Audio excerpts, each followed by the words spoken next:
साहब, फागुन और चैत की बरसात नहीं, किसानों के लिए कयामत बन के आती है। इसमें पानी नहीं भाई साहब, बर्बादी बरसती है। एक चित्र खींचता हूं कि फागुन की पूर्णिमा ने सपने नए दिखाए, फागुन की पूर्णिमा ने सपने नए दिखाए, गेहूं की पकी फसल से खेत सभी भर आए। कुछ उम्मीदें कुछ सपने लिए वो खड़ा था खेत की मेड़ पर, कुछ कच्चे आम भी लद गए थे उसके अपने पेड़ पर। पक चुका था खेत पूरा, पीली गेहूं की बाली थी, अम्मा बप्पा बच्चे खुश, सबसे ज्यादा खुश घरवाली थी।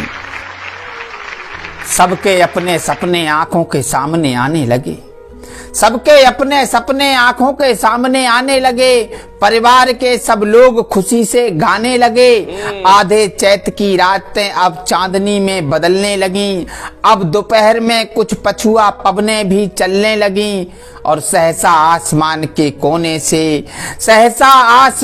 कोने से कुछ बादल आने लगे, और देखते ही देखते पूरे अंबर पर छाने लगे। तेज हवा के झोंके भारी बारिश लेकर आए, पूरब की पुरवाई ने मेघ बहुत बरसाए। जलमग्न हुए सब खेत तभी, भर गए कुएं और गलियारे, कुछ पशु भाग गए खेतों में, कुछ घूम रहे मारे मारे। असमय वर्षा की बूंदों ने ऐसा कोहराम मचाया था, मजबूर किसानों के ऊपर जम करके कहर ढहाया था, मजबूर किसानों के ऊपर जम करके कहर ढहाया था।